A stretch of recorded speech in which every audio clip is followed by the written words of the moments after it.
Friends, కల్కి cinema చూసిన తర్వాత మనందరికీ ఒక సందేహం వస్తుంది. కల్కి సినిమాలో చూపించినట్లు అసలు శంపలా ఉందా అని. ఒకవేళ శంపలా నగరం అనేది ఉంటే అదెక్కడుంది, ఎలా ఉంటుంది, అక్కడెవరుంటారు అనే చాలా సందేహాలు మనందరికీ రావటం సహజం. శంబలా నగరం గురించి మన పురాణాలేం చెబుతున్నాయి? ఆ నగరాన్ని ఎవరైనా చూసినట్లుగా చరిత్రలో సాక్ష్యాలున్నాయా? మొదలైన సమాచారమంతా ఇప్పుడు తెలుసుకుందాం. బాహ్య ప్రపంచానికి తెలియని లోకం ఒకటి హిమాలయాలలో ఉంది. దాని పేరే శంపల. శాంతి ప్రదేశం లేదా నిశ్శబ్ద ప్రదేశం అని అర్థం వచ్చే సంస్కృత పదం శంపల. బౌద్ధ మతంలో కాలచక్ర తంత్రం లాంటి పురాతన గ్రంథాలలో దీని గురించి చెప్పబడింది.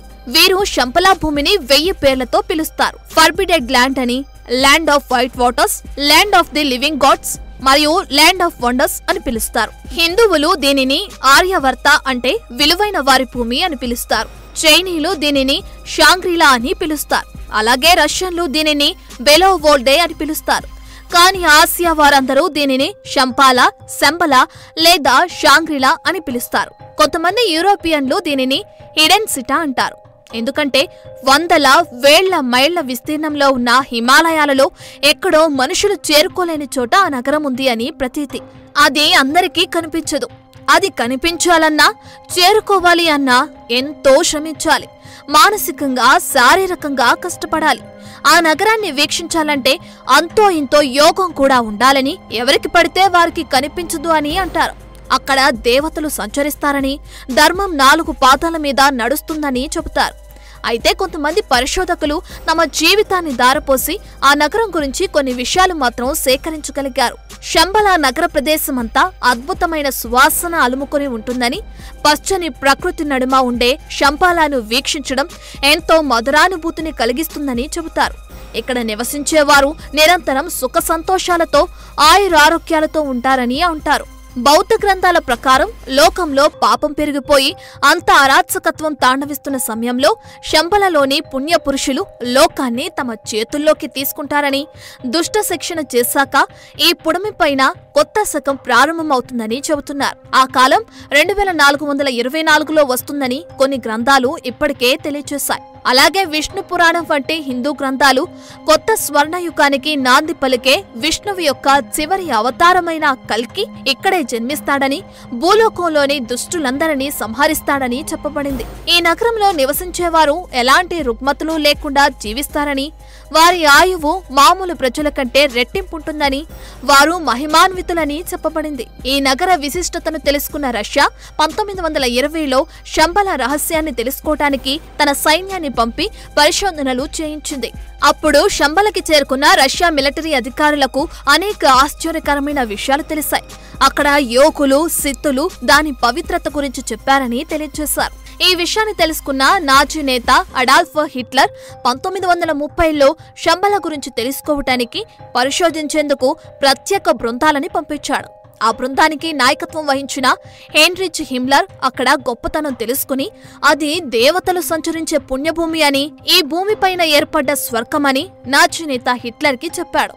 అంతేకాక హిమ్లర్ శంబలలో మరెన్నో వింతలు, విశేషాలు, మానవ మాతృలు కలలో కూడా ఊహించని గొప్ప అనుభూతులని పొందాడని అంటారు. గోబీ ఎడారి దగ్గరలో ఉన్న శంబలనే రాబోయే రోజులలో ప్రపంచాన్ని పాలించే కేంద్ర స్థానం అవుతుందని బుద్ధుడు కాలచక్రంలో రాశాడు అంటారు. దీన్నే పాశ్చాత్యులు ప్లానెట్ ఆఫ్ హెడ్ సెంటర్ అంటారు. శంబల గురించి ఫ్రాన్స్ కి సంబంధించిన చారిత్రక పరిశోధకురాలు అలెగ్జాండ్రా డేవిడ్ నీల్ పరిశోధించి అనేక గ్రంథాలు రచించింది. ఆమె 56 ఏళ్ల వయసులో ఫ్రాన్స్ నుంచి టిబెట్ వచ్చి లామాను కలుసుకుంది. వారి ద్వారా శంబలా గురించి తెలుసుకుని అక్కడికి వెళ్లి మహిమాన్వితుల ఆశీస్సులు తీసుకోవటం వల్లనే ఆమెకంగా 101 సంవత్సరాలు బ్రతికిందని అంటారు. ఆమె 1868 అక్టోబర్ 24లో జన్మించి 1969 సెప్టెంబర్ 8లో మరణించింది. అంతేకాకుండా పాశ్చాత్య దేశాల నుంచి వచ్చి టిబెట్లో కాలుమోపిన తొలి యూరోపియన్ వనిత ఆమె. అలాగే షాంఘై నగరానికి చెందిన పరిశోధకుడు డాక్టర్ లాయోసిన్ కూడా శంబలపై చాలా పరిశోధన చేశాడు. శంబలా అనేది భూమి నుంచి స్వర్గానికి వేసిన వంతెన అని చెప్పాడు. ఆ ప్రాంతం ప్రపంచంలోని ఏ ఇతర ఆధునిక ప్రాంతానికి తీసిపోదు అని తెలిపాడు. అక్కడి వారు టెలిపతితో ప్రపంచంలోని ఎక్కడి వారితోనైనా సంభాషించగలరని, ఎక్కడ అభివృద్ధి జరిగినా, విధ్వంసం జరిగినా క్షణాలలో వారికి తెలిసిపోతుందని చెప్పాడు. 8 రేఖల కలువ పువ్వు ఎలా ఉంటుందో ఆ ఆకారంలో శంబల నగరం ఉంటుందని తెలిపాడు. అక్కడ తపశ్శక్తి సంపన్నులు మాత్రమే ఉంటారని, సామాన్య మానవులు ఆ నగరాన్ని చూడలేరని చెప్పాడు. శంబల అనేది సంస్కృత పదం, శాంతి, సంతోషం కల ప్రదేశమని అర్థం. శంపాల రాజు సుచంద్ర అభ్యర్థన మేరకు శాక్యముని బుద్ధుడు కాలచక్ర తంత్రాన్ని బోధించాడని చెబుతారు. అతని బోధనలు కూడా అక్కడ భద్రపరచబడి ఉన్నాయని, శంబాల నివాసులందరూ జ్ఞానోదయం పొందిన సమాజంగా బౌద్ధ మతస్థులు నమ్ముతారు. శంబల రాజధాని కలాప అని వీరు చెబుతున్నారు. శంబల కాలచక్ర తంత్రం యొక్క సమగ్రతను సమర్థించే కులికా లేదా కల్కి రాజులు టిప్ రెగ్డెన్ అని పిలువబడే రాజుల చేత పాలించబడుతుంది అని టిబెటన్ బౌద్ధ మతం ప్రవచిస్తుంది. ప్రపంచం యుద్ధం మరియు దురాశతో క్షీణించినప్పుడు మరియు అన్నీ కోల్పోయినప్పుడు 25వ కల్కి రాజు శంపాల నుండి చీకటి శక్తులను ఓడించడానికి మరియు ప్రపంచవ్యాప్తంగా స్వర్ణయుగానికి నాంది పలికేందుకు భారీ సైన్యంతో ఉద్భవిస్తాడు. కాలచక్ర తంత్రం నుండి గణనలను ఉపయోగించి దుష్టులను శిక్షిస్తాడని పేర్కొంది. అలెక్స్ బెర్చిన్ వంటి పండితులు ఈ తేదీని 2424 సంవత్సరంగా చెప్పారు. 1985లో బుద్ధగయలో కాలచక్ర దీక్ష సమయంలో 14వ దలైలామా శంబాల సాధారణ దేశం కాదని, ఇది యోగ శక్తిని సాధించిన సిద్ధుల నిలయమని చెప్పాడు. ఆధునిక కాలంలో శంపాల ఇంటర్నేషనల్ స్థాపకుడు చోక్యామ్ ట్రుంగ్పా శంపాల రాజ్యం ఒక జ్ఞానోదయ సమాజంగా పరిగణించబడుతుందని బోధించాడు. ట్రుంగ్పా యొక్క శంపాల బోధనలను నరోపా విశ్వవిద్యాలయం, శంపాల శిక్షణ, Shambhala Sun, Miksang photography, the Shambhala school, Shambhala బౌద్ధమతం అనే పుస్తకాలను అనేక యూనివర్సిటీలు ఆమోదించాయి.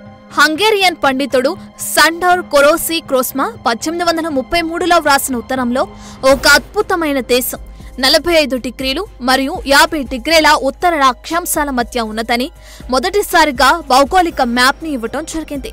హిందూ పురాణాలలో శంపాల అనేది హిమాలయాలలో ఉన్నదని, ఇది మహా హిమాలయ, సిద్ధాశ్రమం, గ్యాంగుంజ్ సిద్ధపీఠం, రహస్యపీఠం లేదా రహస్య భూమి, కౌలాంతక్ పీఠం మొదలైన పేర్లతో పిలుస్తారని చెప్పబడింది. మన భూమిపై ఇలాంటి ప్రదేశం ఈ ఒక్కటే కాదని, ఇలా మొత్తం 5 ఉన్నాయని, ఇందులో సిద్ధాశ్రమం చాలా పురాతనమైనదని చెప్పడం జరిగింది. శ్రీమద్ భగవద్గీత, రామాయణం మొదలైన అనేక గ్రంథాలలో శంబల గురించి ప్రస్తావించబడింది. అది ప్రధానంగా నేపాల్ నుండి రష్యా పర్వతాల వరకు, అలాగే పాకిస్తాన్లోని హిందూ కుష్ పర్వతాల నుండి మయన్మార్ వరకు ఉంటుందని చెప్పబడింది. విష్ణు పురాణం ప్రకారం శంపాల యొక్క ఖచ్చితమైన పొడవు సుమారు 245 యోజనాలుగా చెప్పబడింది. అయితే ఇప్పటి చరిత్రకారులు చాలా మంది శంపాల అగర్తరాలోని గ్లోబల్ సబ్టెరేరియన్ సొసైటీకి రాజధాని అని, ఇది అట్లాంటిస్ మరియు శ్రీరామ సామ్రాజ్యం వంటి పూర్వపు సమాజాలకు చెందిన వ్యక్తులకు చెందిందని, ఈ నగరాలను కలుపుతూ భూగ్రహం మీదుగా అనేక సొరంగ నెట్వర్క్లు ఉన్నాయని, అవి అత్యంత వేగంగా వెళ్లే మ్యాగ్నెటిక్ లెవిటేషన్ రైలు ద్వారా నిర్వహించబడతాయని, వీరికి అంతరిక్ష నౌకలు అనగా ఫ్లయింగ్ సాసెస్ కూడా ఉన్నాయని, వీటి ద్వారా వీరు వేరే గ్రహాలకు వెళ్లి వస్తుంటారని చెబుతున్నారు. ఈ నగరం హిమాలయాలలో ఉందని, దీనికి మేరు పర్వతం, కైలాస పర్వతం మరియు టిబెటన్ పీఠభూమి వంటి ప్రాంతాలలో అనేక ప్రవేశ ద్వారాలున్నాయని, ఆఫ్ఘనిస్తాన్, ఇన్నర్ మంగోలియా మరియు భారతదేశం నుండి దీనికి దారితీసే సొరంగాలు కూడా ఉన్నాయని, దీనిలో స్ఫటికాకార భవనాలు, ఉద్యానవనాలు, లోయలు, అలాగే అత్యాధునికమైన సాంకేతికతను వీరు వినియోగిస్తారని, ఇప్పుడు భూమిపై అంతరించిపోయిన జంతువులు చాలా వరకు ఇక్కడ బ్రతికే ఉన్నాయని అంటున్నారు. వీరిని మనం చూడలేమని, కానీ వీరు మాత్రం మనల్ని చూస్తుంటారని చెబుతున్నారు. అందుకు కారణం మనం 3rd డైమెన్షన్లో జీవిస్తుంటే వాళ్ళు 5th డైమెన్షన్లో జీవిస్తున్నారని చెప్తున్నారు. మనిషి తన షట్చక్రాల సాధన ద్వారా, తపశ్శక్తి ద్వారా మాత్రమే ఇక్కడకు చేరగలరని, సామాన్యులకు ఈ నగరం కనిపించదని వారు చెబుతున్నారు. అయితే ఇంకొంతమంది మాత్రం శంబల అసలు లేనేలేదని, అది కేవలం నవలా రచయితలు, సినిమా వాళ్ల సృష్టి అని అంటున్నారు. ఇప్పుడు మానవుల టెక్నాలజీ కూడా చాలా పెరిగిందని, అంతరిక్షంలోకి ఉపగ్రహాలను పంపి ఈ భూమి మీద ఉన్న ప్రతి ప్రదేశాన్ని స్పష్టంగా చూడగలుగుతున్నామని, అలాంటప్పుడు శంబాల ఎందుకు కనిపించదని వారి వాదన. మన చుట్టూ తిరిగే ఆత్మలను, దయ్యాలను సైతం కెమెరాలో రికార్డ్ చేస్తున్నామని, మరి శంబలను చూసిన పరిశోధకులు అక్కడ వారి ఫోటోలు ఎందుకు తీయలేకపోయారని వారు వాదిస్తున్నారు. శంబాలలో ఉండేవారు వారి వాహనాలలో వేరే గ్రహాలకు వెళ్ళొస్తున్నప్పుడు అవి మన కెమెరాలకు, ఉపగ్రహాలకు చిక్కుతాయి కదా అని వారు అంటున్నారు. లేని నగరాన్ని ఉన్నట్టుగా ఊహించుకుని రచయితలు రాసే రాతలకు మోసపోవద్దని వారు కోరుతున్నారు. ఏదేమైనప్పటికీ మనిషి చాలా వరకు ఈ విశ్వాన్ని శోధిస్తూ ఇతర గ్రహాలకు వెళుతున్నాడు. కానీ మనకు తెలియని ఎన్నో నిగూఢమైన రహస్యాలు ఈ భూమి మీద, అలాగే సముద్రాలలో ఉన్నాయన్న విషయం మనకు తెలుసు. బహుశా ఈ భూమి గురించి మనకు తెలిసింది చాలా తక్కువ, తెలుసుకోవాల్సిందే చాలా ఎక్కువ. ఇప్పటికీ మనం సముద్రపు లోతుల్లోకి చేరుకోలేకపోయాం. సముద్రంలో ఉన్న జీవరాశుల గురించి తెలుసుకోలేకపోయాం. ఈ భూమి మీద ఉన్న పర్వతాల క్రింద, భూమి అట్టడుగున పొరల్లో ఉన్న అనేక జీవరాశుల గురించి కూడా మనం ఇంకా తెలుసుకోలేకపోయాం. ప్రకృతి ఎప్పుడూ మనిషికి అర్థం కాని ఒక ప్రశ్న లాంటిదే. మన కంటికి కనిపించని, మన మేధస్సుకు సైతం అందని ఎన్నో విషయాలు ఈ భూమి మీద నిరంతరం జరుగుతూనే ఉన్నాయి. వాటిని మనం గుర్తించలేం, కనీసం తెలుసుకోనూలేము. సో ఫ్రెండ్స్, ఇది శంబలకు సంబంధించిన సమాచారం. ఇక ముందైనా శంబల రహస్యాన్ని పరిశోధకులు ఛేదిస్తారో లేదో కాలమే నిర్ణయిస్తుంది. అప్పటి వరకు మనం వేచి చూద్దాం. For more videos like this, subscribe Big TV channel.